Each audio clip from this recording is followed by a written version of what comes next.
अस्सलाम वालेकुम नाज़रीन, तव्हां ॾिसी रहिया आहियो शाहीन न्यूज़। जातीअ जे नौजवान विलायत लोहार जे मुबैना ख़ुदकुशी वारो मामिलो। विलायत ख़ुदकुशी करण वक़्तु नशे में न हो, संदसि वालिद जो बयानु साम्हूं अची वियो।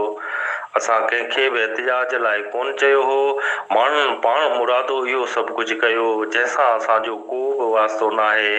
विलायत लोहार जे पीउ पारां अहिड़ो बयानु ॾियण खां पोइ केतिरनि ई सुवालनि जनमु वरितो आहे। छा विलायत लोहार मुहबत में नाकामीअ खां पोइ पंहिंजो अंतु आंदो?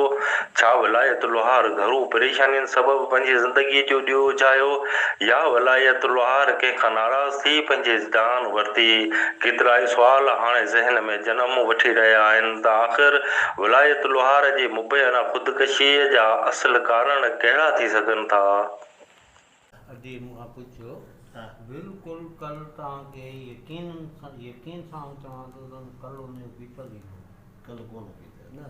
अच्छा अच्छा, माना कल को पीतल न हो? न बिल्कुलु ही वो थकई बिना नशे जे? बिना नशे जे बिल्कुलु अलाए छा आहे, मूंखे सम्झ में ॻाल्हि न आई आहे। नशो त पीतल कोन हो? न कल बिल्कुलु न पीतल। पोइ हू वावेला पैदा कनि पिया?